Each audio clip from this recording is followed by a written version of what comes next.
시어머니에게 1,000만 원을 바쳤지만 친정엄마 병원비엔 남편이 돈 없어. 당신 엄마는 남이야 라며 배신했습니다. 제 희생이 짓밟힌 날 저는 집을 팔 결심을 했습니다.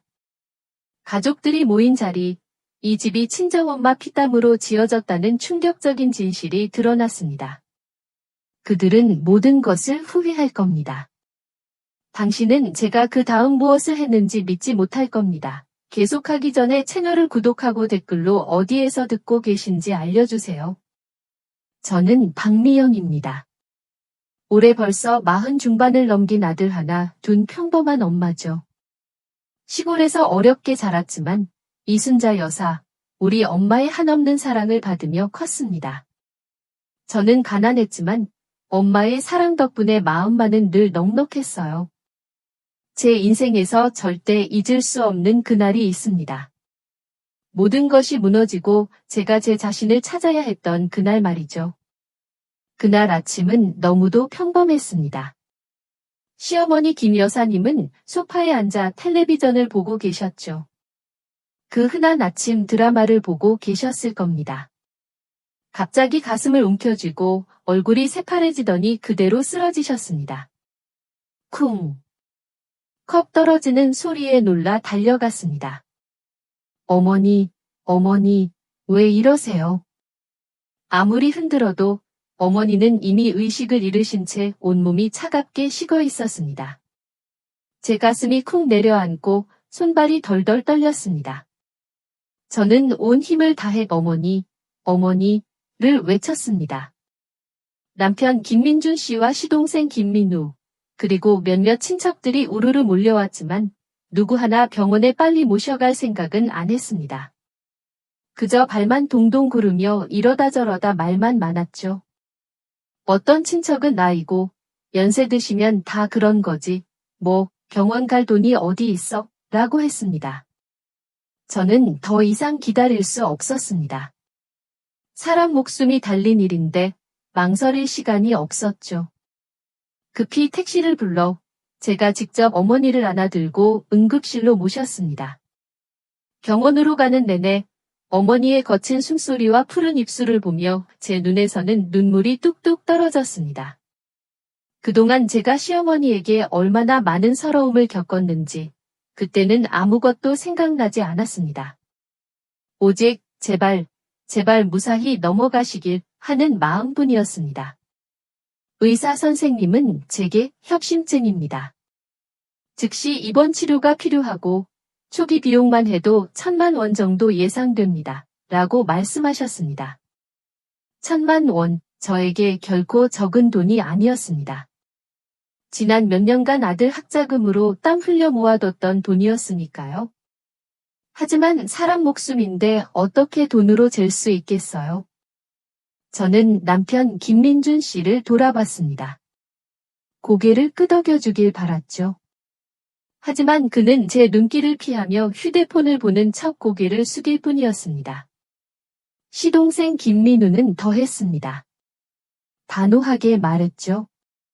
우리 집엔 돈 없어요. 형수가 알아서 해결하세요. 전 몰라요. 친척들도 하나둘씩 자리를 피했습니다. 결국 저는 지난 몇 년간 아들 학자금으로 모아뒀던 1,000만 원 전부를 내놓았습니다. 영수증에 사인하는 제 손은 덜덜 떨렸지만 저는 인간의 도리는 끝까지 해야 한다고 믿었습니다. 수술은 무사히 끝났고 시어머니 김 여사님은 회복실로 옮겨지셨습니다. 눈을 뜨신 어머니는 기껏 한다는 말이 내 팔자가 복이 많아서 살았지. 조상님이 도우신 거야 였습니다. 제가 1,000만 원을 냈다는 말은 단 한마디도 없었습니다. 고맙다는 말도요. 마치 당연하다는 듯이 받아들이셨죠. 옆에 서 있던 남편 김민준 씨도 아무 말 하지 않았습니다. 쓴웃음이 나왔습니다. 내가 바보인가? 아니면 이토록 강한 건가? 그때 저는 직감했습니다. 오늘 이 일은 앞으로 겪을 불공평함의 시작에 불과하다는 것을요. 얼마 지나지 않아 제 친정엄마 이순자 여사님께서 뇌출혈로 쓰러지셨습니다. 시골 병원에서는 큰 병원으로 빨리 옮겨야 한다고 했습니다. 초기 치료비만 해도 또 1,000만 원이 필요하다고 했습니다. 제 지난 저금은 시어머니 병원비로 다 썼습니다. 이제 어디서 1,000만 원을 더 구한단 말입니까? 저는 남편 김민준 씨에게 간절히 부탁했습니다. 하지만 그는 제 얼굴을 보지도 않고 병원비 낼 돈 없어. 당신이 알아서 해? 차갑게 내뱉었습니다. 제 귀가 먹먹해지고 심장이 멎는 것 같았습니다. 제가 얼마 전 당신 어머니를 위해 1,000만 원을 냈다고요. 계산하지 않고 모든 걸 다 바쳤다고요. 그런데 제 어머니가 위독한데 당신은? 그는 눈 하나 깜빡하지 않았습니다. 제 모든 인내와 희망이 산산조각 나는 순간이었습니다.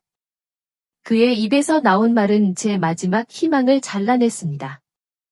엄마 일은 처가에서 알아서 해. 나는 상관없어. 심장이 터질 것 같은 고통 속에서 저는 결심했습니다. 모든 것을 걸고서라도 내 엄마를 살릴 것이다. 고통스러웠지만 그 순간 저는 더 이상 제가 아니었습니다. 저는 단호하게 선언했습니다. 이 집을 팔아서라도 우리 엄마를 살릴 겁니다. 한숨이 절로 나왔습니다. 이 모든 일은 친정엄마가 쓰러지신 그날 시작된 것이 아니었습니다. 제가 이 김씨 집안의 며느리로 들어온 아주 오래전부터 이미 시작되고 있었습니다. 이 모든 일은 친정엄마가 쓰러지신 그날 시작된 것이 아니었습니다. 제가 이 김씨 집안의 며느리로 들어온 아주 오래전부터 이미 시작되고 있었습니다. 돌이켜보면 제 어린 시절은 여느 시골 아이들과 크게 다르지 않았습니다. 충청도의 작은 시골 마을에서 저는 오직 엄마, 이순자 여사님과 둘이 살았습니다. 아버지는 제가 아주 어릴 때 돌아가셨고 엄마는 홀로 저를 키우시느라 평생 고생만 하셨습니다. 엄마는 새벽부터 밤늦게까지 밭일을 하시고 장터에서 야채를 파시며 억척같이 사셨죠. 제 손에는 늘 흙이 묻어 있었지만 엄마는 단 한 번도 힘들다는 말씀을 하신 적이 없었습니다. 제가 학교에서 돌아오면 따뜻한 밥 한 끼와 환한 미소로 저를 맞아주셨습니다. 그 미소 하나로 저는 세상 모든 어려움을 이겨낼 수 있었죠. 저의 꿈은 참 소박했습니다. 그저 엄마처럼 따뜻한 가정을 이루고 사랑하는 남편과 자식들을 위해 헌신하는 것이었습니다. 화려한 것을 바라지도 큰 부자가 되고 싶지도 않았습니다. 그저 평범하게 행복하게 살고 싶었습니다. 20살을 갓 넘겼을 무렵 저는 도시에서 일하던 김민준 씨를 만났습니다. 그는 번듯한 회사에 다니는 도시 남자였습니다. 저 같은 시골 처녀에게는 마치 동화 속 왕자님 같았죠. 그는 저에게 친절했고 저는 그의 자상함에 금세 마음을 빼앗겼습니다. 사랑에 빠지는 것은 순간이었습니다. 그때는 그가 도시 남자라는 사실이 제게는 큰 의미였습니다. 아, 나도 이제 도시에서 살 수 있겠구나. 엄마에게 더 이상 시골에서 고생시키지 않아도 되겠구나. 그런 막연한 희망에 부풀어 있었죠. 결혼을 결심했을 때 엄마는 제 손을 잡고 밤새 우셨습니다. 내가 시집가면 이 엄마는 누구랑 사니 하면서도 제 행복을 빌어주셨죠. 하지만 김민준 씨의 부모님, 그러니까 시어머니 김 여사님과 시아버지께서는 저를 그리 탐탁지 않게 여기셨습니다. 제가 시골 출신이고 가난한 집안의 딸이라는 것을 아셨으니까요. 상견례 자리에서부터 싸늘한 분위기가 느껴졌습니다.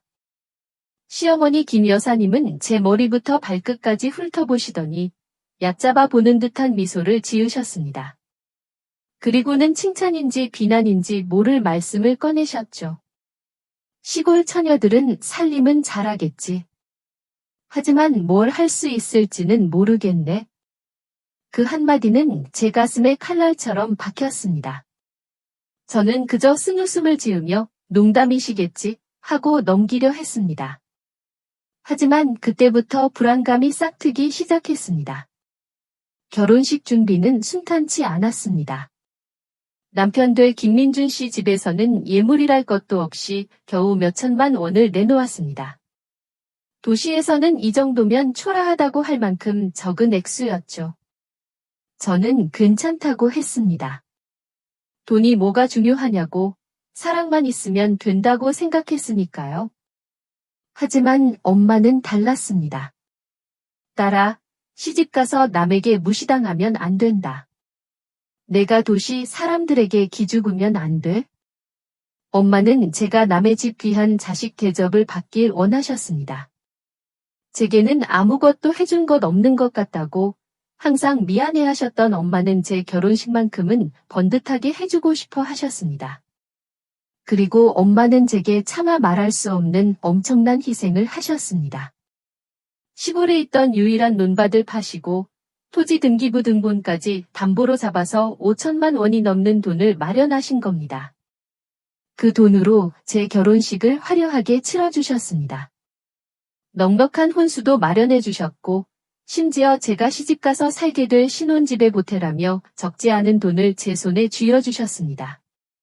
엄마는 제 손을 잡고 말씀하셨습니다.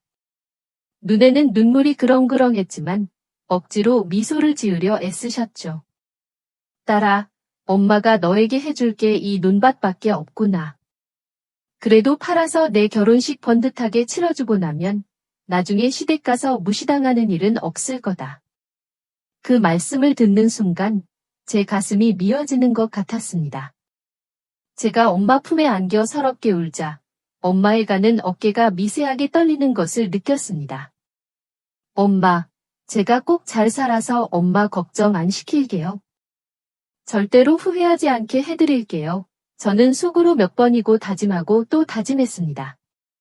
그렇게 엄마의 희생으로 저는 번듯한 결혼식을 올리고 시댁 식구들의 얼굴에도 잠시나마 웃음꽃이 피었습니다. 5천만 원이라는 돈이 그들에게는 체면을 살려주는 중요한 것이었으니까요. 새 집으로 발걸음을 옮기던 날, 저는 새로운 삶에 대한 기대와 함께 묘한 불안감을 느꼈습니다. 이 집은 제 엄마의 피땀 어린 돈이 들어간 집이었습니다.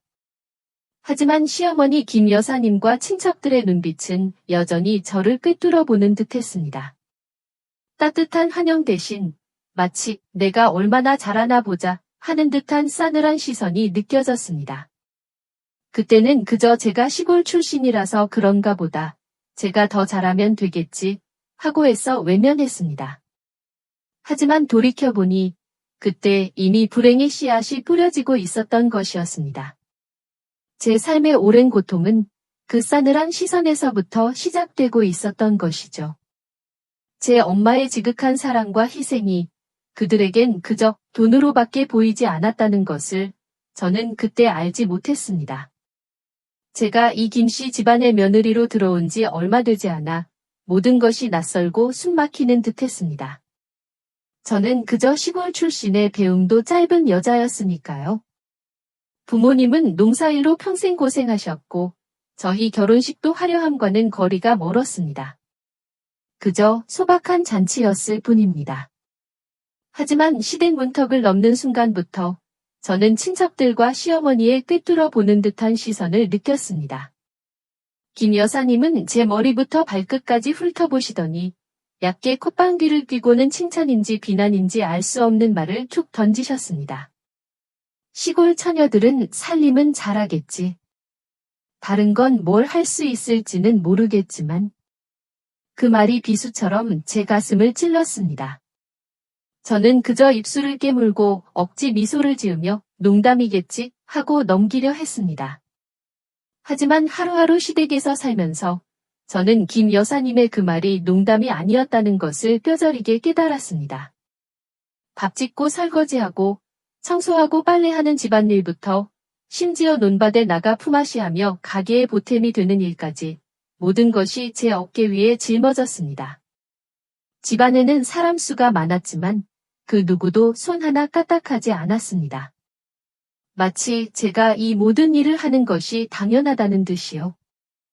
어느 날은 비가 억수같이 쏟아졌습니다. 마당에 널어놓은 빨래가 다 젖어버렸죠. 저는 열이 나서 온몸이 덜덜 떨리는 와중에도 비를 맞으며 뛰어나가 빨래를 걷어들여야 했습니다.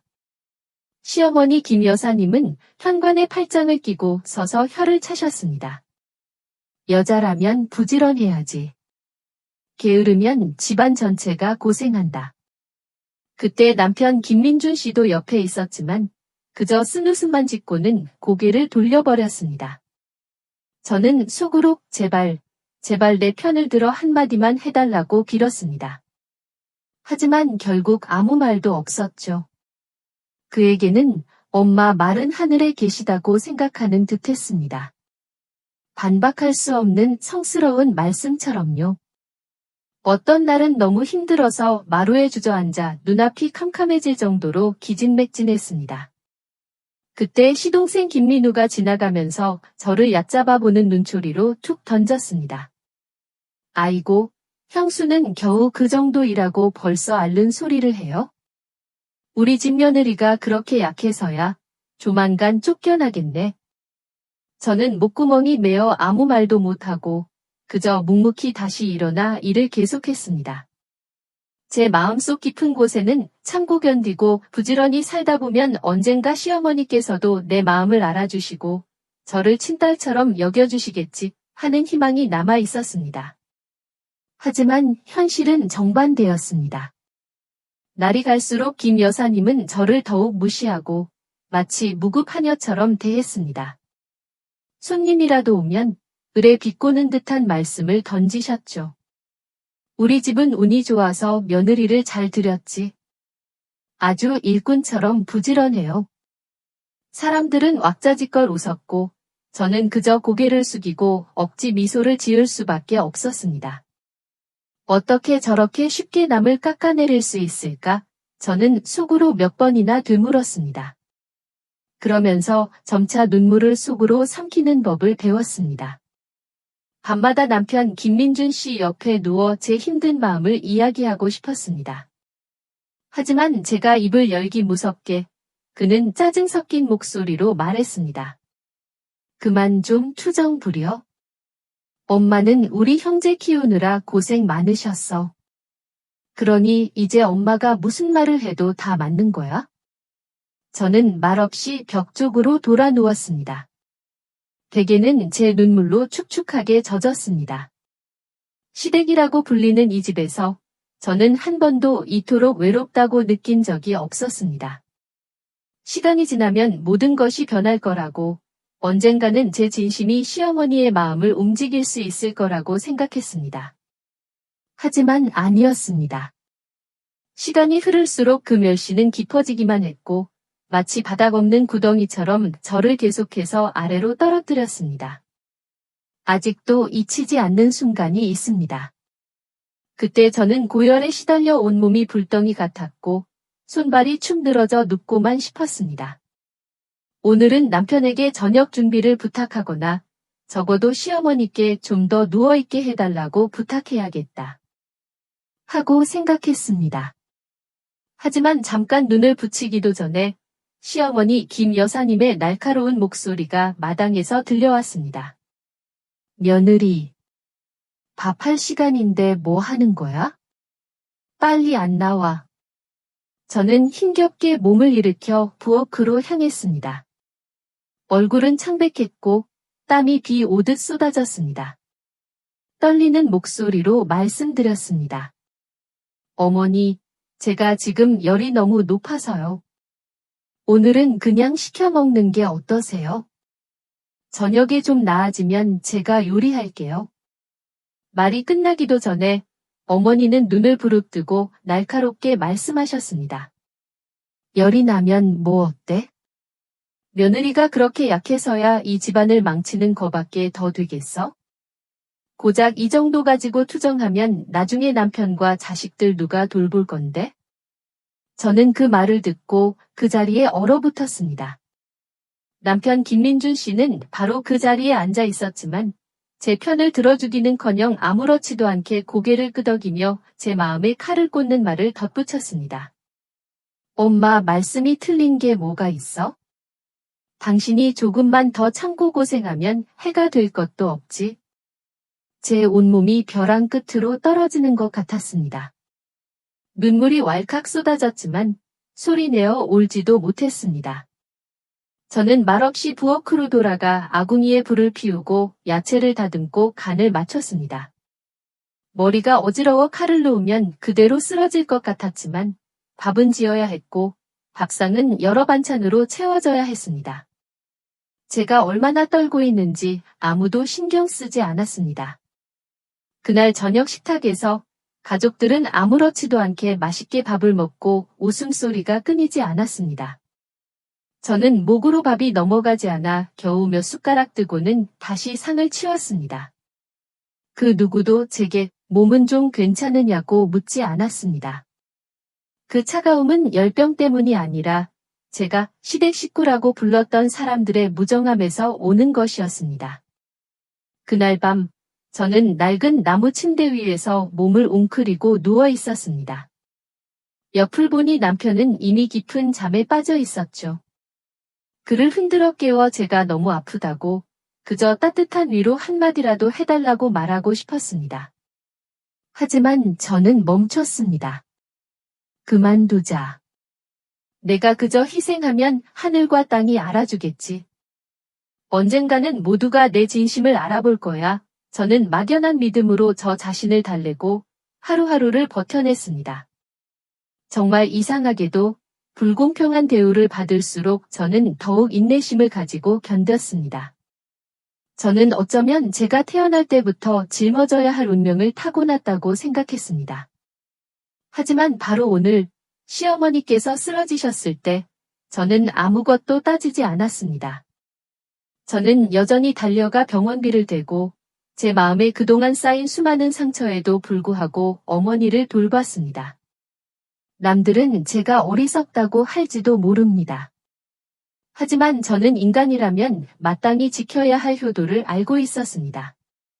비록 제가 멸시받았을지언정 한 생명이 위태로운 순간에 제가 등 돌리는 것을 용납할 수 없었습니다. 그것이 제 가장 큰 약점이자 동시에 가장 큰 강점이었을 겁니다. 만약 여러분께서 제 이야기를 여기까지 듣고 계시다면 아래 댓글 창에 숫자 1을 남겨주세요. 제가 이 모든 여정 속에서 여전히 함께하는 동반자가 있다는 것을 알 수 있도록 말이죠. 여러분의 존재는 제가 마지막 이야기를 이어갈 수 있는 가장 큰 힘이 될 것입니다.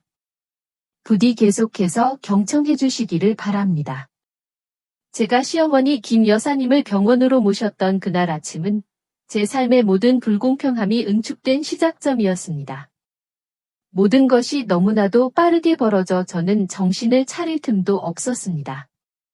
시어머니 김 여사님은 소파에 앉아 텔레비전을 보고 계시다가 갑자기 가슴을 움켜쥐고 얼굴이 새파래지더니 그대로 쓰러지셨습니다. 쿵! 하고 컵이 떨어져 깨지는 소리가 제 귀를 찢는 듯 했습니다. 저는 심장이 덜컥 내려앉아 미친 듯이 달려갔습니다. 어머니, 왜 이러세요? 아무리 흔들어도 시어머니는 이미 의식을 잃으신 채 온몸이 차갑게 식어 있었습니다. 제 심장은 쿵쾅거리고 손발은 덜덜 떨렸습니다. 저는 온 힘을 다해 소리쳤습니다. 온 집안 사람들을 불렀습니다. 남편 김민준 씨와 시동생 김민우, 그리고 몇몇 친척들이 허둥지둥 마당에서 뛰어들어왔습니다. 하지만 그들은 한결같았습니다. 서둘러 병원으로 모실 생각은 안 하고 그저 발만 동동 구르며 난리법석을 피웠죠. 아이고, 저러다 말겠지. 혈압이 떨어졌나. 나이 드시면 다 그런 거지. 뭐 병원 갈 돈이 어디 있어. 서로에게 책임을 미루는 말들만 오갔습니다. 사람 목숨이 위태로운데 그들의 입에서는 돈 타령만 나오고 있었습니다. 저는 그들의 말을 듣는 순간 가슴이 턱 막혔습니다. 더 이상 주저할 수 없었습니다. 한시가 급했습니다. 저는 즉시 택시를 불러 직접 시어머니를 부축해 안고 응급실로 뛰어갔습니다. 시동생 김민우도 마지못해 따라 나섰죠. 병원으로 가는 내내 시어머니는 거친 숨을 몰아쉬셨고 입술은 푸르게 변해 있었습니다. 저는 두려움에 눈물을 뚝뚝 흘렸습니다. 그때는 시어머니가 제게 그동안 얼마나 모질게 대하셨는지, 제가 얼마나 많은 서러움을 겪었는지 아무것도 떠오르지 않았습니다. 오직 제발 무사히 넘어가시길 하는 간절한 마음뿐이었습니다. 병원에 도착하자마자 의사 선생님께서 서둘러 진찰하셨습니다. 곧바로 의사 선생님은 심각한 표정으로 제게 말씀하셨죠. 환자분은 관상동맥 협착증입니다. 즉시 입원 치료가 필요합니다. 초기 예상 비용은 1,000만 원 정도이고 추가 비용이 발생할 수도 있습니다. 1,000만 원, 저는 그 자리에 멍하니 서 있었습니다. 저에게 그 돈은 결코 작은 돈이 아니었습니다. 제가 몇 년간 아들 학자금으로 땀 흘려 아끼고 모아뒀던 제 피 같은 돈이었으니까요. 하지만 사람 목숨인데 어찌 돈으로 그 가치를 따질 수 있겠어요. 저는 마지막 희망을 걸고 남편 김민준 씨를 돌아봤습니다. 그가 고개를 끄덕이며 입원 동의서에 사인해주기를 간절히 바랐습니다. 하지만 남편은 제 시선을 피하며 휴대폰을 보는 척 고개를 숙일 뿐이었습니다. 시동생 김민우는 더 단호했습니다. 우리 집엔 그만한 돈 없어요. 형수가 알아서 해결하세요. 전 몰라요. 곁에 있던 몇몇 친척들도 어색한 표정으로 댁들 집안일인데 우리가 어찌하겠나 하며 서둘러 자리를 피했습니다. 순식간에 시끄럽던 병원 복도는 텅 빈 듯 조용해졌고 제 마음속은 텅 빈 것처럼 허전했습니다. 옆에 남은 유일한 사람은 남편이었지만 그의 태도는 싸늘하기만 했습니다. 저는 목이 메어 물었습니다. 그럼 이제 어떻게 해요? 돈은 어디서 구하고요? 그는 오히려 저를 돌아보며 짜증 섞인 목소리로 말했습니다. 돈이 어디 있기는. 그냥 퇴원해서 집에서 요양하는 게 어때?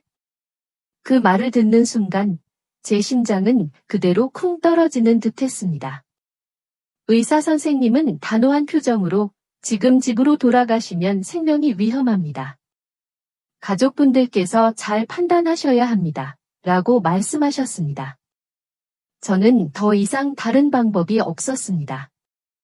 결국 저는 지난 몇 년간 아들 학자금으로 악착같이 모아뒀던 1,000만 원 전부를 꺼내 입원비를 가불했습니다. 계산서에 사인하는 제 손은 덜덜 떨렸습니다. 한쪽은 평생 저를 무시하고 멸시하며 단 한 번도 따뜻한 말을 건네지 않았던 시어머니였습니다. 다른 한쪽은 제 피땀 어린 돈, 제 삶의 모든 희생이 담긴 돈이었습니다. 하지만 저는 이를 악물었습니다. 인간의 도리는 끝까지 해야 한다고, 내가 복을 쌓으면 나중에 자식들이 보고 배울 것이라고 믿었으니까요. 1,000만 원으로 시어머니의 응급수술은 무사히 끝났고 시어머니 김 여사님은 회복실로 옮겨지셨습니다.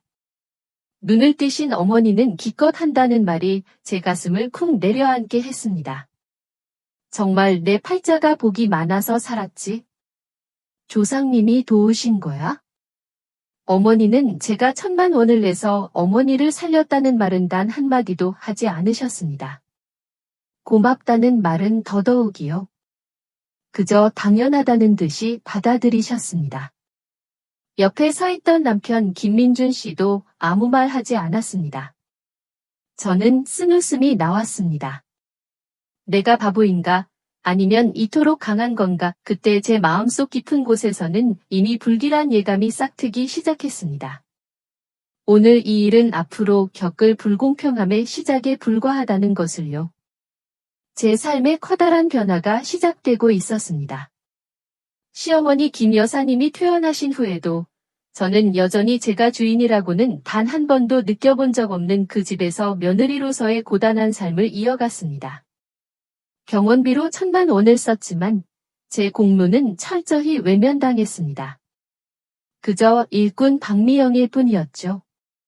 비꼬는 듯한 말들과 멸시하는 시선은 여전했습니다. 제가 그들의 가족이 아니라는 냉혹한 현실만 점점 더 선명해졌을 뿐입니다. 맹목적인 희생을 향한 제 믿음은 이제 한계에 다다랐고 제 마음속 깊은 곳에서는 돌이킬 수 없는 균열이 생겨나기 시작했습니다. 시어머니 김 여사님이 퇴원하시던 날 시댁 식구들은 모두 병원에 모여 잔치를 벌이듯 환한 얼굴로 어머니를 맞이했습니다. 저는 혹시나 하는 마음에 한마디에 고맙다는 말을 하다못해 형식적인 인사라도 듣기를 기다렸습니다. 그 한마디가 지난날의 서러움을 조금이나마 달래줄 수 있을 거라고 생각했으니까요. 하지만 아니었습니다. 어머니는 그저 고개를 꼿꼿이 세우고 만족스러운 미소를 지으시더니 자랑스럽게 말씀하셨습니다. 역시 우리 집안은 복이 많아. 조상님이 도우셔서 이 난관을 무사히 넘겼지. 그 말씀은 제 심장에 비수처럼 꽂혔습니다. 저는 그 자리에 멍하니 서서 억지 미소가 굳어버린 채 얼어붙었습니다. 제가 1,000,000원을 들여 어머니를 살렸다는 말은 단 한마디도 없었습니다. 제 공로에 대한 언급도 저를 향한 따뜻한 시선도 없었습니다. 그 모든 공로는 순식간에 사라지고 그 자리를 조상님의 은혜와 어머니 자신의 자랑스러움이 채웠습니다. 저는 사람들의 뒤를 따라 조용히 걸었습니다. 그들의 감사나 인정을 바라지도 않았습니다. 그저 이제부터라도 어머니께서 저를 향한 시선을 조금이나마 바꿔주시고 적어도 전처럼 모질게는 대하지 않아주시기를 바랄 뿐이었습니다. 제 마음속 한구석에는 아직 아주 작은 희망의 불씨가 깜빡이고 있었습니다. 혹시 저승문턱까지 다녀오신 후에는 내 진심을 좀 더 알아주시지 않을까 하고 말이죠. 하지만 인생은 그렇게 쉽지 않았습니다. 시어머니 병원비를 제가 냈다는 소문은 순식간에 온 친척들에게 퍼져나갔습니다. 제가 병원 복도를 지나갈 때마다 뒤에서 수군거리는 소리가 들려왔습니다. 저 며느리 정말 멍청하네. 왜 친정 돈 들여서 시어머니 병간호를 해? 나라면 그냥 내버려 뒀을 거야? 세상에 저런 희생을 하는 사람이 어딨어? 그 말들은 칼날처럼 제 심장을 찔렀습니다. 저는 돌아서서 반박하고 싶었습니다. 이분은 제 시어머니예요. 저는 도리를 지킨 것뿐이라고요. 하고 소리치고 싶었습니다.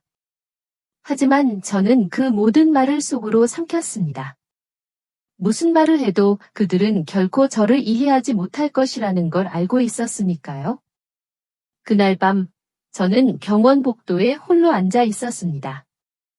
오고 가는 사람들을 바라보며 노란 불빛이 비추는 제 초췌한 얼굴은 분명 지쳐 보였을 겁니다. 젊은 간호사 선생님 한 분이 지나가다 조용히 물었습니다. 저기요, 혹시 환자분의 따님이세요? 저는 고개를 저었습니다. 아니요, 저는 며느리입니다. 그녀는 살짝 놀란 듯 했습니다. 아, 그러세요? 너무 정성껏 간호하셔서 따님인 줄 알았어요. 그 한마디에 제 눈시울이 뜨거워졌습니다. 그동안 쌓였던 모든 서러움이 북받쳐 올라 눈물로 쏟아져 내릴 것 같았습니다. 하지만 저는 다시 저 자신을 다독였습니다. 그래, 그저 복을 짓는다고 생각하자. 효도하면 분명 하늘이 알아주시고 사람들도 언젠가는 내 진심을 이해할 거야. 하지만 제 마음속에는 점점 더 큰 혼란이 피어오르기 시작했습니다. 저는 시어머니를 살리기 위해 제 모든 돈과 힘, 심지어 자존심까지 다 버렸습니다.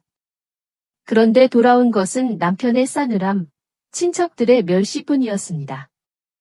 저는 여전히 언젠가는 효도가 보답받을 것이라고 고집스럽게 믿으려 애썼습니다. 하지만 사실 제 마음 깊은 곳에서는 두려움이 피어오르고 있었습니다. 만약 이 모든 것이 헛된 일이라면 어쩌지? 하고 말이죠. 저는 병실 침대 옆에 앉아 시어머니의 손을 잡았습니다. 심장 모니터 기계의 규칙적인 소리가 들려왔습니다. 저는 속삭였습니다. 어머니, 저는 믿어요. 분명 건강을 되찾으실 거라고요. 그리고 언젠가는 어머니께서도 제 진심을 알아주실 거라고 믿어요. 그렇게 말했지만 사실 저 자신조차 그 믿음을 언제까지 지켜나갈 수 있을지 확신할 수 없었습니다.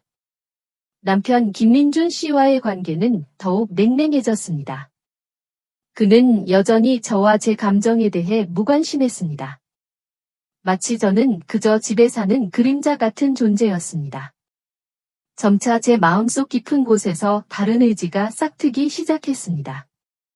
더 이상 이대로 참고만 있지 않겠다는 마음이었습니다.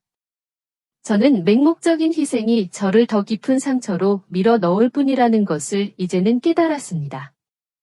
제 인내는 바닥을 드러내고 있었습니다. 어떤 결정이든 이제 제가 스스로 내려야 할 때가 왔다는 것을 직감했습니다. 시어머니 김 여사님이 병원에서 퇴원하신 후 저는 겨우 한숨을 돌릴 수 있었습니다. 길고 긴 간호와 돈 문제로 몸도 마음도 지쳐 있었죠. 하지만 제게 평화는 오래 허락되지 않았습니다. 채 쉬기도 전에 또 다른 불행이 벼락처럼 저희 친정집에 닥쳐왔습니다. 어느 날 아침, 저는 평소처럼 집안일을 하고 있었습니다. 그때 시골에 계신 이웃 박 어르신께 전화가 걸려왔습니다. 목소리가 너무나도 다급했죠. 미영 씨. 큰일 났어. 내 어머니 쓰러지셨어. 지금 응급실에 계신데 상황이 많이 위독하시대. 빨리 와봐야 해. 그 말을 듣는 순간 제 손발이 모두 얼어붙는 것 같았습니다. 들고 있던 전화기는 제 손에서 미끄러질 뻔했고 심장은 미친 듯이 날뛰었습니다. 생각할 겨를도 없었습니다. 저는 즉시 시골로 가는 차를 잡았습니다. 친정병원에 도착했을 때 저는 이순자 여사, 우리 엄마가 침대에 누워 계신 모습을 보았습니다. 얼굴은 창백했고 두 눈은 감겨 있었습니다. 저는 그 자리에서 털썩 주저앉아 엉엉 울음을 터뜨렸습니다. 시골 병원의 의사 선생님은 급한 목소리로 말씀하셨습니다. 환자분은 뇌출혈입니다. 큰 병원으로 급히 옮겨야 합니다. 빠르면 빠를수록 좋습니다. 치료비는 많이 들 겁니다. 최소한 시어머니 치료비와 비슷할 겁니다. 1,000만 원 정도는 예상하셔야 합니다. 1,000만 원, 저는 그 말에 그저 멍하니 서 있을 수밖에 없었습니다. 지난번 시어머니 병원비로 제 모든 저금 통장이 바닥을 드러냈습니다. 몇 년간 모아뒀던 돈을 싹 다 비웠습니다. 그런데 이제 또 어디서 1,000만 원이라는 돈을 구할 수 있을까요? 저는 남편 김민준 씨에게 희망을 걸었습니다. 그래도 그는 제 남편이었습니다. 그리고 제 어머니, 이순자 여사님은 그가 결혼하던 날 정성을 다해 잔치를 치러주고 새집 마련까지 도와준 장모님 아니었습니까? 저는 간절한 눈빛으로 그를 바라보며 입을 열었습니다. 하지만 제가 제 말을 다 하기도 전에 그는 제 말을 싹둑 자르며 내쳤습니다. 그의 목소리는 냉정하기 짝이 없었습니다. 마치 남의 일 말하듯 아주 먼 곳의 이야기를 하는 듯한 목소리였습니다. 병원비 낼 돈 없어. 당신이 알아서 해? 저는 그대로 죽은 듯 얼어붙었습니다. 귀가 웅웅거리고 심장이 멎는 것 같았습니다. 저는 그의 눈을 똑바로 쳐다봤습니다. 혹시라도 그의 눈에서 아주 작은 동정심이라도 찾을 수 있을까 하는 마음이었죠. 하지만 그의 눈에는 오직 차가움과 무정함만이 가득했습니다. 잊으셨어요? 얼마 전 제가 당신 어머니 병원비로 1,000만 원을 냈잖아요. 아무 계산도 하지 않고 당신 어머니를 살리기 위해 모든 걸 바쳤다고요. 그런데 이제 제 어머니가 위독한데 당신은 감히 그런 말을 그렇게 쉽게 내뱉을 수 있어요? 제 목소리는 떨렸지만 저는 한마디 한마디를 또렷하게 말했습니다. 그 말들은 제 마음속 마지막 희망마저 잘라내는 듯했습니다.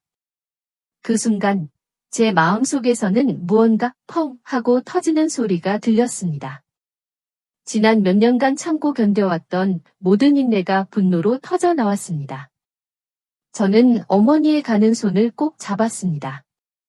힘겹게 숨을 쉬고 계신 엄마를 보며 제 눈에서는 눈물이 주르륵 흘러내렸습니다. 저는 속으로 맹세했습니다.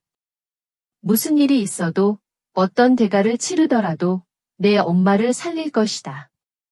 남편이 병원비 낼 돈 없어 라고 말하는 순간 저는 마치 뺨을 얻어맞은 기분이었습니다.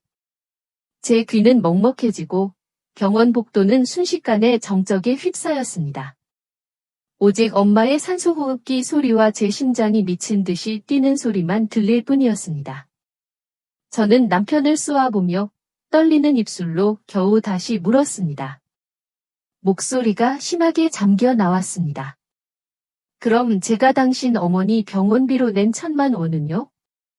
잊으셨어요? 남편은 눈 하나 깜짝하지 않았습니다. 팔짱을 낀 채 얼굴은 얼음처럼 차가웠고 아무렇지도 않게 대답했습니다. 그건 당신이 자원해서 낸 돈이야? 누가 내라고 했나? 이제 돈도 없는데 또 어떻게 하라는 거야? 저는 그 자리에 굳어버렸습니다. 지난 몇 년간의 결혼 생활, 제가 바쳤던 모든 희생과 인내가 이 순간 저는 깨달았습니다.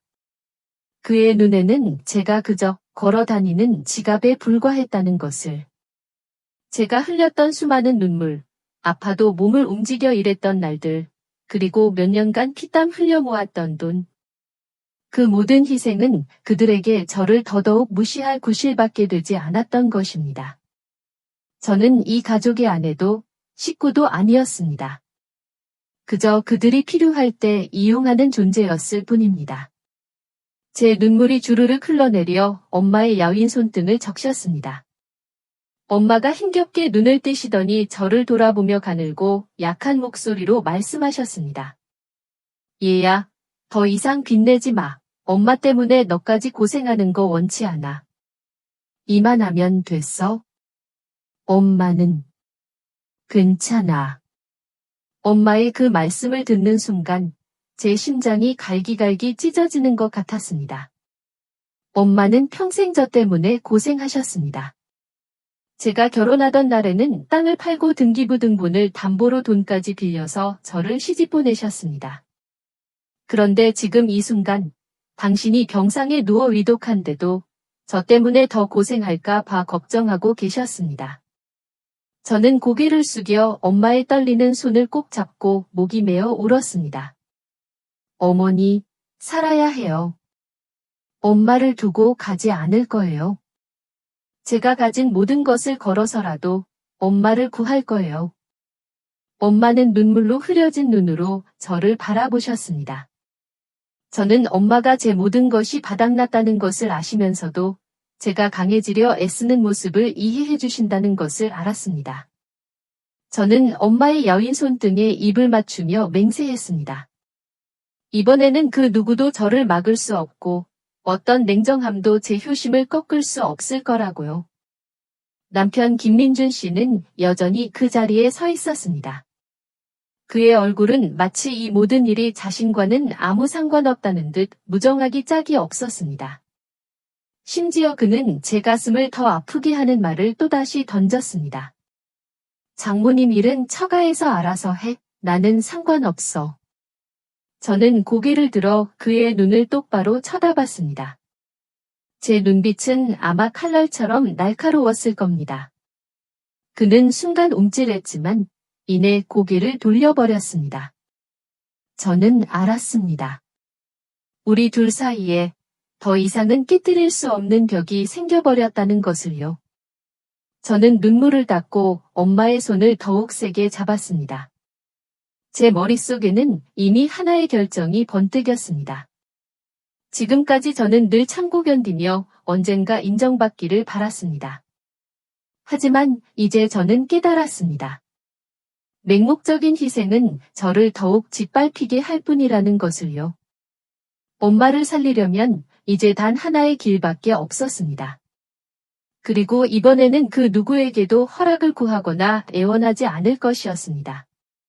저는 병원방을 둘러보며 하늘을 올려다봤습니다. 그리고 마치 제 자신에게 맹세하듯이 엄마에게 조용히 속삭였습니다. 어머니, 안심하세요. 제가 엄마를 돌볼 거예요. 어떤 일이 있어도 죽음의 손에서 엄마를 구해낼 거예요. 그것은 제 인생이 완전히 다른 방향으로 흘러갈 것이라는 것을 제가 알게 된 순간이었습니다. 친정엄마의 치료비를 마련하기 위해 제가 집을 팔기로 결심했을 때 남편 김민준 씨는 제가 의사 선생님의 말을 듣고 조용히 그에게 돌아서서 말했던 것을 기억할 겁니다. 제 목소리는 비통했지만 단호했습니다. 여보, 우리 재산 좀 팔아서 엄마 먼저 살려요. 집이나 물건은 다시 살 수 있지만 엄마는 단 한 분이잖아요. 그는 잠시라도 생각할 줄 알았습니다.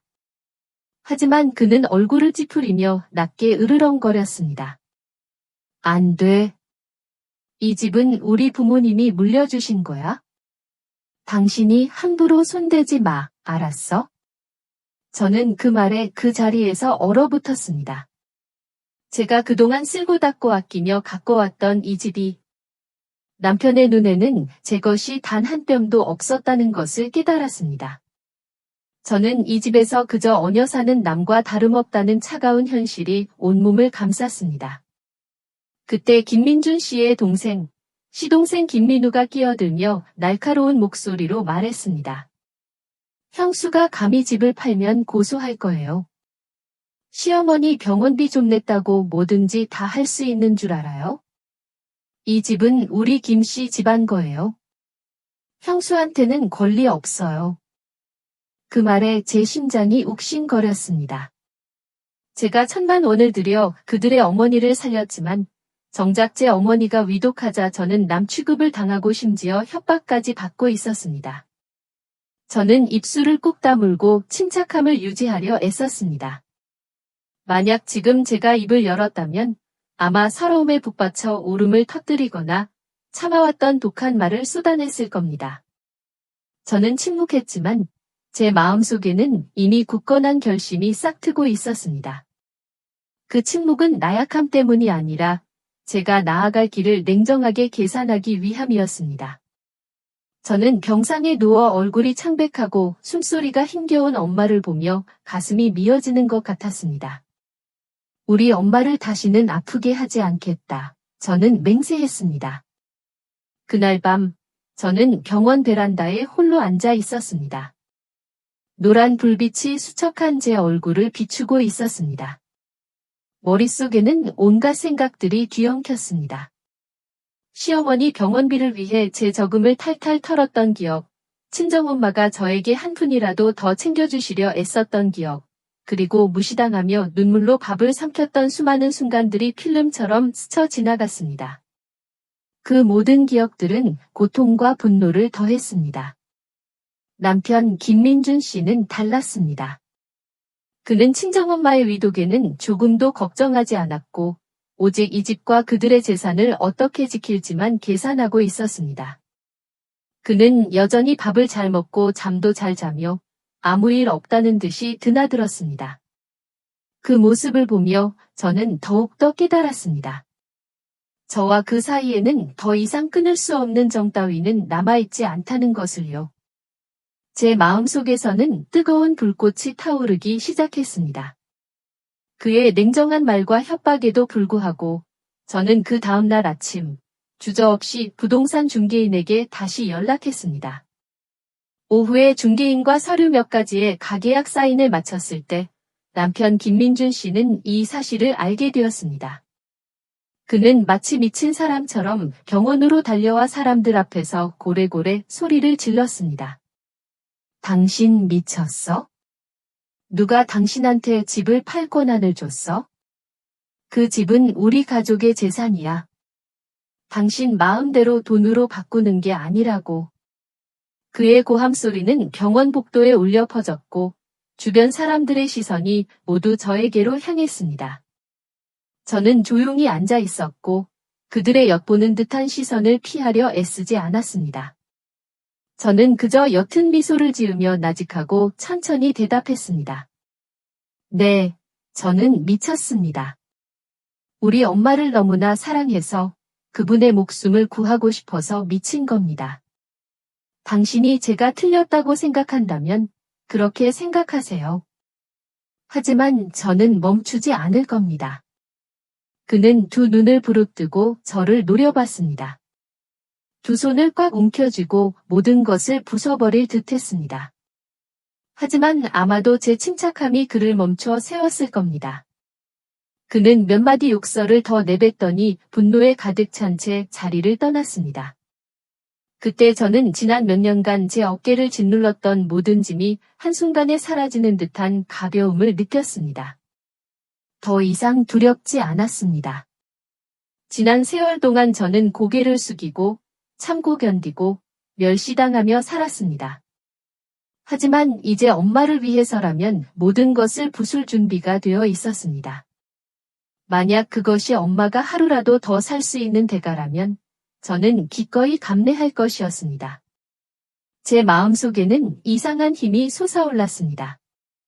그래, 저는 엄마를 사랑해서 미친 것이고 다시 선택하더라도 똑같이 미칠 것입니다. 후회는 없습니다. 남편이 병원에서 소란을 피운 후 제가 친정엄마의 병원비를 마련하기 위해 집을 팔았다는 소식은 순식간에 온 친척들에게 퍼져나갔습니다. 얼마 지나지 않아 시댁 식구들은 그 집에서 비상가족회의를 소집했습니다. 어떤 친척은 시골에서 멀리 찾아왔고 어떤 친척은 득달같이 달려와 저를 비난했습니다. 거실 한가운데 앉은 저를 향해 수많은 눈빛이 칼날처럼 박혔습니다. 박 어르신이 먼저 헛기침을 하며 저를 손가락으로 가리켰습니다. 요즘 며느리는 정말 시어머니가 겨우 죽을 고비를 넘기고 회복하기도 전에 벌써 집을 부수고 재산을 다 팔아먹겠다고? 한 아저씨가 분노에 찬 목소리로 말을 이어받았습니다. 맞아. 온 일가 친척이 수십 년간 애써 모은 재산인데 내년 때문에 다 망치게 생겼어. 넌 정말 불효하고 배은망덕한 년이다. 저는 그 비난을 듣고 그저 옅은 웃음을 지었습니다. 저는 자리에서 일어나 한 사람 한 사람을 똑바로 바라보며 침착하게 말했습니다. 저는 우리 부부의 집을 팔았을 뿐 누구의 재산도 건드리지 않았어요. 지난 세월 동안 이 집은 저도 함께 가꾸고 지켰어요. 한 칸 한 칸의 벽돌, 전기수도 요금까지 제 몫이 있었는데 왜 저를 식모 취급하나요? 거실은 술렁거렸습니다. 제 당당한 태도에 모두가 놀란 듯했습니다. 남편 김민준 씨는 얼굴이 새빨개져 분노에 가득 찬 채 주먹으로 탁자를 쾅 하고 내리치며 소리쳤습니다. 닥쳐. 당신이 감히 집을 팔면 이혼할 거야? 시댁을 무시하는 여자랑은 못 살아. 그의 이혼 협박에 방 안 분위기는 산산조각 났습니다. 친척들은 옹성거렸고 어떤 이들은 어리고 젊으니 그러지 말라며 말렸고 어떤 이들은 제가 문 밖으로 쫓겨날 것을 기다렸다는 듯 고소해했습니다. 하지만 저는 달랐습니다. 저는 충분히 견뎌냈습니다. 저는 허리를 고추 세우고 고개를 들어 남편의 눈을 똑바로 바라보며 또렷하게 말했습니다. 이혼해도 좋아요. 엄마만 살릴 수 있다면? 당신은 집을 지켜요. 나는 내 엄마를 지킬 테니. 협박한다고 내가 겁먹을 줄 알아? 그 한마디의 거실은 다시 죽은 듯이 조용해졌습니다. 지난 몇 년간 착하고 순종적이던 며느리가 이렇게 강인하게 나올 줄은 아무도 예상치 못했던 것 같았습니다. 그들은 놀라움과 의심이 뒤섞인 눈빛으로 저를 바라봤습니다. 마치 제가 오랫동안 스스로 가둬왔던 선을 넘어가리라고는 믿지 못하겠다는 듯이요. 시어머니 김 여사님은 의자에 앉아 그 소리를 듣고는 캑캑거리며 기침을 하셨습니다. 애써 말을 하려 했지만 겨우 몇 마디를 웅얼거릴 뿐이었습니다. 이 며느리가 정말 제 말을 끝내기도 전에 기침이 다시 터져 모두가 황급히 부축하려 달려들었습니다. 하지만 그 순간에도 그 누구도 저에게는 신경 쓰지 않았습니다. 친정엄마를 살리기 위해 모든 것을 걸겠다고 선언한 이 며느리에게는요. 저는 주변을 둘러보며 친척들의 눈빛 속에 스치는 당혹감을 똑똑히 보았습니다. 그들은 저를 한 번도 의견을 낼 수 있는 사람으로, 감히 반항할 수 있는 사람으로 생각한 적이 없다는 것을 알았습니다. 하지만 이제 저는 더 이상 잃을 것이 없었습니다. 남편과의 정은 이미 갈라졌고 시댁 가족이라는 것은 저에게 오직 족수일 뿐이었습니다. 그리고 제 어머니, 그분이야말로 제가 강인하게 버틸 수 있는 유일한 이유, 저의 모든 것이었습니다. 회의가 끝난 후 많은 이들이 고개를 저으며 한숨을 쉬었습니다. 어떤 이들은 혀를 차며 말했습니다. 정말 저렇게 말할 정도면 더 이상 잡을 것도 없지. 저는 필요한 몇 가지 짐을 조용히 챙겼습니다. 마음은 이상하리만큼 가벼웠습니다. 며느리로서 살아온 몇 년 만에 처음으로 저는 제 자신이 되었고 저 자신과 엄마를 위해 살 수 있게 된 것 같았습니다. 만약 귀한 시간을 내어 제 이야기를 여기까지 듣고 계시다면 아래 댓글 창에 숫자 1을 남겨주세요. 제가 이 모든 여정 속에서 여전히 함께하는 동반자가 있다는 것을 알 수 있도록 말이죠. 여러분의 존재는 제가 마지막 이야기를 이어갈 수 있는 가장 큰 힘이 될 것입니다. 며느리의 눈물을 이해해 주시고 부디 계속해서 경청해 주시기를 바랍니다. 가족 회의가 끝난 후 저는 더 이상 물러설 곳이 없다는 것을 알았습니다. 다음 날 아침 저는 다시 부동산 중개인에게 연락했습니다. 그는 서류들을 들고 왔고 확신에 찬 목소리로 말했습니다. 걱정하지 마세요. 박미영 씨, 아파트가 공동명의이시지만 부인께도 절반의 권리가 있으십니다. 남편분 동의가 없어도 부인의 지분은 매각이 가능합니다. 모든 것은 합법적입니다. 그 말을 듣는 순간 제 마음은 저미듯 아팠지만 한편으론 후련했습니다. 그래, 이곳은 제 유일한 보금자리였습니다. 제가 온 사랑을 쏟아부었던 작은 가족의 울타리였죠. 하지만 이제는 제 엄마를 살리기 위해 이 차가운 법의 권리를 사용해야만 했습니다. 제가 집을 팔려 한다는 소식은 순식간에 퍼져나갔습니다. 남편 김민준 씨는 필사적으로 저를 막으려 했습니다. 그는 여기저기 뛰어다니며 지인들에게 부탁하고 변호사를 찾아다녔습니다. 심지어 부동산 사무실로 찾아와 행패를 부리기까지 했습니다. 그는 고래고래 소리를 질렀습니다. 그 집은 내 거야. 그녀는 아무 권리도 없어. 하지만 중개인은 차분하게 대응했습니다. 형제분도 권리가 있으시지만 부인께서도 마찬가지입니다. 법은 명확하게 규정하고 있습니다. 저는 정해진 절차대로 처리할 뿐입니다. 남편은 분노에 가득 차 탁자를 내리치며 고함을 질렀습니다. 하지만 그 모든 난폭한 행동은 저를 더욱 역겹게 할 뿐이었습니다. 저는 분명히 알 수 있었습니다. 그는 제 어머니가 살든 죽든 아무 관심이 없었습니다. 그는 오직 자신의 재산을 지키는 데만 혈안이 되어 있었습니다. 저를 막을 수 없게 되자 그는 시어머니 김 여사님에게 도움을 청하러 갔습니다. 그날의 장면을 저는 아직도 생생하게 기억합니다. 그는 병상에 누워 계신 어머니 옆에 무릎을 꿇고 애원하듯이 말했습니다. 엄마가 미영이에게 말 좀 해줘요. 집을 팔면 안 돼요. 이 집은 부모님이 자식들에게 물려주신 건데 남의 목숨이랑 바꾸면 안 되잖아요. 저는 바로 그곳에 서서 그 말을 들었습니다. 제 가슴이 찢어지는 듯했습니다. 남의 목숨이라니요? 그에게 제 어머니는 그가 그렇게 자랑하던 성대한 결혼식을 위해 땅을 팔아 집을 지어준 제 어머니는 그저 남에 불과했습니다. 저는 주먹을 꽉 쥐고 눈물이 쏟아져 내리는 것을 필사적으로 참았습니다. 시어머니 김 여사님은 저를 보셨다가 아들을 보셨습니다. 어머니는 아주 오랫동안 침묵하셨습니다. 저는 어머니가 제 편을 들어주시기를, 하다못해 남편에게 부부간의 정이라도 일깨워 주시기를 바랐습니다.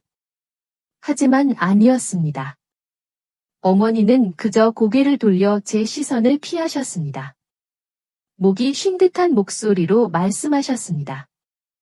이 일은 엄마가 모르는 일이다. 너희들 알아서 해라. 그것은 바람처럼 가벼운 말 한마디였습니다. 저는 비통하게 깨달았습니다. 제가 바친 돈 덕분에 살아남았음에도 불구하고 어머니는 저에게 어떤 은혜도 느끼지 못하고 계셨다는 것을요. 어머니의 눈에는 저는 여전히 낯선 며느리일 뿐이었고 어머니가 나서서 지켜줄 가치조차 없는 존재였습니다. 그 장면을 지켜보던 친척들은 하나둘씩 수군거렸습니다. 어떤 이는 고개를 저으며 나지막이 한숨을 쉬었습니다. 정말 뿌린 대로 거두는 거지? 예전에 며느리에게 박대하더니 이제 와서 대가를 치르는군. 저는 그 말을 들으며 가슴이 옥신거렸지만 동시에 제 마음속 하늘 대신 말해주는 것 같아 묘한 위안을 느꼈습니다. 지난 수년간 제가 참아왔던 모든 것이 마침내 누군가에게는 진실로 보인다는 것을요. 더 이상 그 누구의 말도 듣고 싶지 않았습니다. 저는 앞으로 나아가 그들 앞에 놓인 서류 뭉치에 펜을 들고 곧바로 사인했습니다. 종이에 펜이 사각거리는 소리는 소름 끼치도록 고요한 방 안에 울려 퍼졌습니다. 제가 마지막 점을 찍었을 때 제 마음속에는 고통과 후련함이 동시에 밀려왔습니다. 아팠습니다. 제가 그동안 애지중지 지켜왔던 이 집이 더 이상 제 것이 아니라는 것을 알았기 때문입니다. 하지만 후련했습니다. 마침내 엄마를 구할 수 있는 길을 찾았고 제가 그토록 갈망하던 효도를 다할 수 있게 되었으니까요. 저는 조용히 서류 뭉치를 접어 중개인에게 건넸습니다. 방 안의 모든 시선이 저에게로 쏟아졌습니다.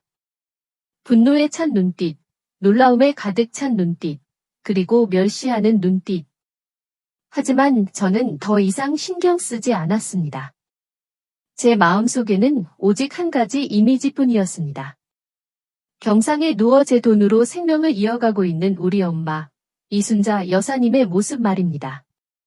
집을 판 돈이 생기자마자 저는 단 한순간도 지체하지 않았습니다. 다음 날 아침 일찍 저는 구급차를 불러 엄마 이순자 여사님을 도시의 대형 병원으로 모셨습니다. 병원으로 가는 내내 제 마음은 파도처럼 일렁였습니다. 걱정스러웠지만 동시에 강한 결의에 차 있었습니다. 저는 엄마의 손을 꼭 잡고 속삭였습니다. 엄마, 안심하세요. 이번에는 엄마가 손해보지 않을 거예요. 어떤 일이 있어도 엄마는 저와 함께 살아야 해요. 병원에 도착하자마자 의사 선생님은 엄마를 즉시 응급중환자실로 옮기셨습니다. 진찰 후 의사 선생님은 엄숙한 목소리로 말씀하셨습니다. 중요한 수술을 즉시 진행해야 합니다. 비용은 상당히 들겠지만 성공 가능성이 매우 높으니 가족분들께서 빨리 결정해 주십시오. 저는 단 한순간도 주저하지 않았습니다. 곧바로 수술 동의서에 사인했습니다. 그동안 제가 흘렸던 수많은 땀과 눈물, 제가 바쳤던 모든 것을 걸고 오직 엄마를 제 곁에 더 오래 붙잡아 둘 수 있는 기회를 잡고 싶었을 뿐입니다. 수술이 진행되는 내내 저는 병원 복도에 서서 초조하게 기다렸습니다. 시계의 초침은 숨막히게 더디게 흘러갔습니다. 저는 평생을 고생하며 희생하신 우리 엄마를 하늘이 불쌍히 여겨주시기를 간절히 기도하고 또 기도했습니다. 몇 시간의 긴장된 기다림 끝에 수술실 문이 활짝 열렸습니다. 의사 선생님이 안도의 미소를 지으며 걸어 나오셨습니다. 수술은 성공적으로 끝났습니다. 잘 관리하면 환자분은 무사히 회복되실 겁니다. 그 말씀을 듣는 순간 저는 왈칵 울음을 터뜨렸습니다. 그동안 쌓였던 모든 압력이 한순간에 터져 나왔습니다. 저는 의사 선생님과 간호사 선생님께 고개 숙여 감사드렸습니다. 제 마음속은 한없는 행복으로 가득 차올랐습니다. 저는 대형 병원 병실에서 엄마 이순자 여사님의 손을 잡고 앉아 있었습니다. 엄마는 수술 후 서서히 의식을 회복하고 계셨습니다. 이순자 여사님이 눈을 뜨시던 날, 저는 정말 꿈을 꾸는 것 같았습니다. 엄마는 제 손을 꼭 잡으셨습니다. 아직 얼굴은 창백했지만 두 눈은 환하게 빛나고 있었습니다. 내 딸, 우리 미영아. 덕분에 엄마가 살아서 오늘 너를 볼 수 있구나. 이제 누구 때문에 고생하지 말고 너 자신을 위해 살아라. 그 말씀을 듣는 순간 저는 엄마를 와락 끌어안고 엉엉 울음을 터뜨렸습니다. 몇 년 만에 처음으로 저는 자유로움을 느꼈습니다. 제 삶을 제가 진정으로 주도하고 있다는 것을 깨달았습니다. 더 이상 며느리라는 이름으로 시댁 가족이라는 의무감으로 얽매여 있지 않았습니다. 그 모든 족쇄는 저를 이용하는 도구일 뿐이었습니다. 그날 이후 시댁 식구들이 저를 보는 눈빛은 완전히 달라졌습니다. 더 이상 저를 멸시하는 눈빛이 아니었습니다. 오히려 경계하고 반은 존경하고 반은 두려워하는 듯한 눈빛이었습니다. 그들은 제가 예전에 착하고 만만한 며느리가 아니라는 것을 알았습니다. 저는 제 삶에서 가장 소중한 것을 지키기 위해 모든 것을 부숴버릴 용기가 있었고, 그것은 그들이 감히 상상조차 하지 못했던 힘이었습니다. 제가 친정엄마의 수술 성공 후 회복을 돕는 데 온 힘을 쏟고 있을 때였습니다.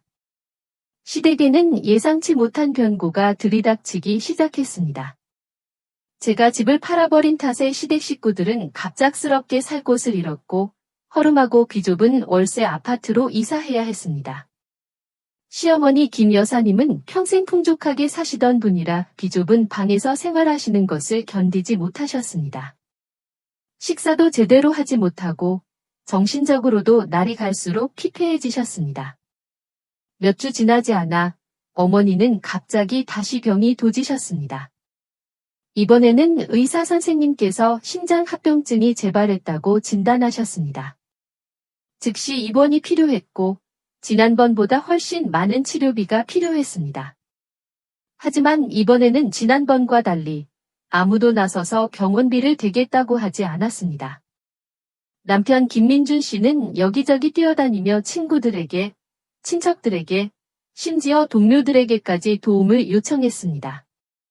하지만 모두가 고개를 저었습니다. 모두들 김민준 씨 가족이 저에게 얼마나 박대했는지, 남의 공로를 얼마나 무시했는지 알고 있었으니까요. 그들은 그저 나지막이 말했습니다. 미안하네. 지금 상황이 너무 어려워서 도와줄 수가 없네. 저는 그 소식을 듣고 만감이 교차했습니다. 아무리 그래도 한때는 제 시어머니였던 분입니다. 하지만 제가 모든 것을 바쳐 그분을 살리고 돌아온 것은 무정한 뿐이었으니 저는 그저 깊은 한숨을 내쉴 뿐이었습니다. 이번에는 제가 침묵을 지키는 것이 맞다고 생각했습니다. 뿌린 대로 거두는 법, 인과응보가 그들의 몫을 다할 것이다. 궁지에 몰린 시동생 김민우는 제게 모든 죄를 뒤집어 씌우려 했습니다. 그는 병원 한가운데서 저를 손가락질하며 고래고래 소리를 질렀습니다. 이 모든 게 형수 때문이야. 형수가 집을 팔지 않았다면 엄마를 치료할 돈이 있었을 텐데. 형수가 엄마를 파멸로 몰아넣었어. 저는 아무런 대꾸도 하지 않았습니다. 하지만 주변의 친척들은 더 이상 침묵하지 않았습니다. 한 아저씨가 자리에서 일어나 당당한 목소리로 말했습니다. 아니, 바로 너희들이 원인이야.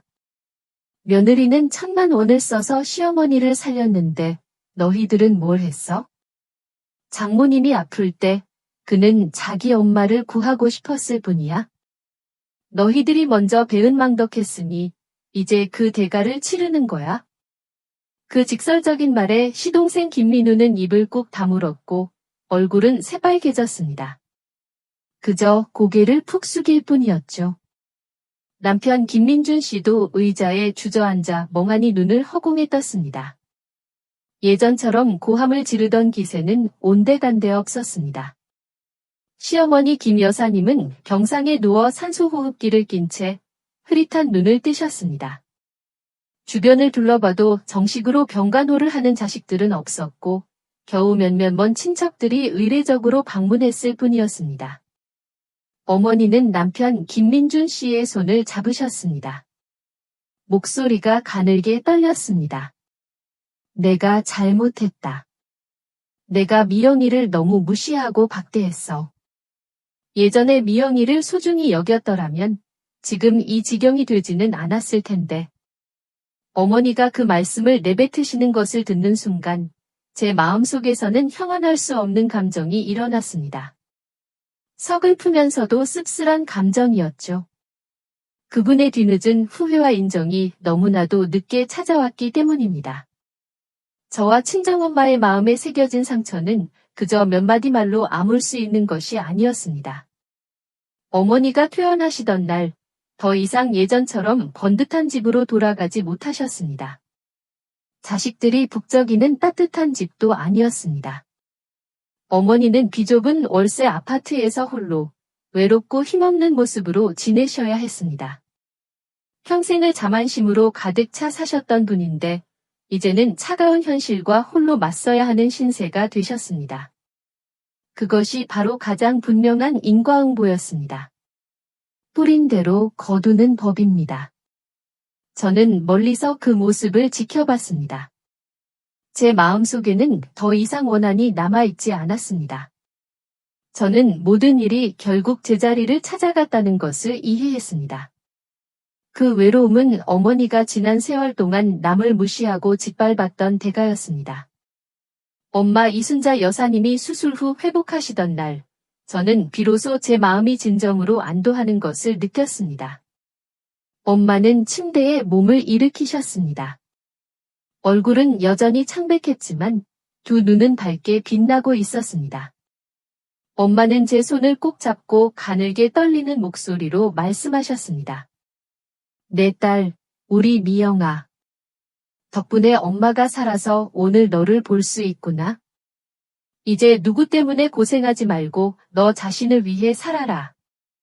그 말씀을 듣는 순간 저는 엄마를 와락 끌어안고 엉엉 울었습니다. 하지만 그 눈물은 더 이상 서러움이나 고통의 눈물이 아니었습니다. 행복의 눈물이었습니다. 저는 깨달았습니다. 그동안 겪었던 모든 고난과 희생이 가장 사랑하는 사람을 제 곁에 지킬 수 있었다는 것만으로도 충분히 가치 있는 일이었다는 것을요. 그 모든 변고 이후 저는 엄마와 아들, 세 모녀가 오붓하게 살 수 있는 작은 월세 아파트를 구했습니다. 더 이상 비좁고 불편한 시댁 생활도, 시집살이의 따가운 시선도, 잔소리도 없었습니다. 작은 집이었지만 그 안은 웃음소리와 따뜻한 사랑으로 가득 찼습니다. 저는 비로소 깨달았습니다. 행복은 부유함이나 큰 집에 있는 것이 아니라는 것을요. 진정한 행복은 마음의 평화와 서로를 존중하는 곳에 있다는 것을요. 시어머니 김 여사님이 병이 재발하신 후 남편 김민준 씨는 여기저기 도움을 청했지만 아무도 나서주지 않았습니다. 제가 친정엄마를 새 집으로 모시고 오는 것을 보고 그는 저를 찾아왔습니다. 그의 목소리는 예전과는 달리 아주 나직하고 조심스러웠습니다. 미영아, 정말 미안해. 우리 다시 시작할 수 없을까? 저는 그의 눈을 똑바로 바라봤습니다. 예전 같았으면 그저 미안하다는 한마디에 모든 것을 용서했을지도 모릅니다. 하지만 지금은 달랐습니다. 지난 모든 일을 겪고 난 후 저는 깨달았습니다. 미안하다는 그 한마디가 너무나 깊은 상처를 결코 아물게 할 수는 없다는 것을요. 저는 고개를 살짝 저었습니다. 늦었어요, 오빠. 어떤 것들은 한 번 잃으면 다시는 되돌릴 수 없어요. 우리는 더 이상 같은 길을 갈 수 없어요. 그는 말없이 돌아서서 걸어갔습니다. 그의 뒷모습은 너무나도 왜소하고 초라해 보였습니다. 하지만 제 마음속에는 더 이상 그에 대한 원한이나 증오가 남아있지 않았습니다. 저는 그것이 그가 자신의 무정함과 이기심에 대해 치러야 할 대가라고 생각했습니다. 시어머니 김 여사님께서도 한때는 뒤늦은 사과를 전해 오셨습니다. 미영아, 너는 내가 가졌던 며느리 중 최고였지만 내가 너를 너무 함부로 대했어. 저는 그 말을 듣고 그저 고개를 끄덕일 뿐이었습니다. 더 이상 어머니에 대한 원한을 품고 있지는 않았지만 예전처럼 돌아갈 수는 없다는 것을 알았습니다. 저는 침묵 속에서 용서하는 길을 택했습니다. 제 마음을 평화롭게 하기 위함이지 그 누구에게도 다시 저를 상처 입힐 권리를 주기 위함이 아니었습니다. 그 후의 날들은 엄마와 아들과 함께 평온했습니다. 저는 전보다 더 열심히, 더 부지런히 일했습니다. 하지만 매일의 밥상은 소박했지만 늘 따뜻했습니다. 엄마가 손수 아들에게 생선살을 발라주고 따뜻하게 웃으시는 모습을 볼 때마다 그동안 겪었던 모든 고생이 다 보상받는 듯했습니다. 제 이야기는 여기서 끝을 맺습니다. 아마 평생 잊지 못할 교훈이 될 것입니다. 사람으로서 효도는 마땅히 지켜야 할 도리이지만 효심이 남에게 희생을 이용당하는 것과 같아서는 안 됩니다. 결코 선한 마음이 남에게 짓밟히는 구실이 되게 하지 마십시오. 부모님께 드리는 교훈. 자식은 물론 며느리와 사위에게도 공평하고 사랑으로 대해야 합니다. 자녀들의 공로와 희생을 당연하게 여기지 마십시오. 뿌린 대로 거두는 법입니다. 자신의 행동은 결국 자신에게 돌아옵니다. 노년의 행복과 평화는 젊은 시절 심었던 선함과 정에서 비롯됩니다. 자녀들에게 드리는 교훈. 진정한 효도는 맹목적인 희생이 아닙니다. 자신을 낳아주고 키워준 부모님을 가장 먼저 지켜야 합니다. 물질적인 풍요보다 마음의 평화와 진정한 가족의 가치를 추구하십시오. 다른 사람의 기대나 사회적 압력에 흔들리지 마십시오. 현대 사회인간 본성에 대한 교훈. 현대 사회에서는 인간적인 정보다 물질적인 가치를 우선시하는 경향이 있습니다. 돈과 욕심이 양심과 가족의 정을 흐리게 할 수 있다는 것을 명심하십시오. 하지만 타인에 대한 공감과 진정한 선의는 시대를 초월하는 가치입니다. 이기심과 배은망덕은 결국 스스로를 고립시키는 결과를 낳습니다. 진정으로 베풀 줄 아는 마음만이 외로움 없는 삶을 선물할 것입니다. 진정한 효도는 자신을 낳고 길러준 분들에게 모든 정성을 다하는 것입니다. 왜냐하면 그 어떤 것도 부모님의 사랑을 대신할 수 없기 때문입니다. 그리고 그 사랑을 지키는 것이 바로 제가 제 자신을 지키는 가장 강력한 방법이었습니다. 박미영의 이야기는 여기서 마무리됩니다. 오늘 박미영 씨의 선택에 대해 여러분은 어떻게 생각하시나요? 만약 여러분이 박미영 씨였다면 다른 선택을 하셨을까요? 여러분의 소중한 생각을 댓글로 나눠주세요. 저는 하나하나 정성껏 읽어보고 있습니다. 이 이야기가 여러분의 마음에 울림을 주었다면 잊지 말고 별표, 좋아요, 별표를 눌러주시고 이 이야기에 공감할 것 같은 분들에게 별표, 공유, 별표 해주세요. 그리고 며느리의 눈물 채널을 별표, 구독, 별표 하셔서 다음 이야기도 놓치지 마세요. 다음 이야기에서 다시 만나요. 어쩌면 다음번에는 바로 여러분의 이야기가 될지도 모릅니다.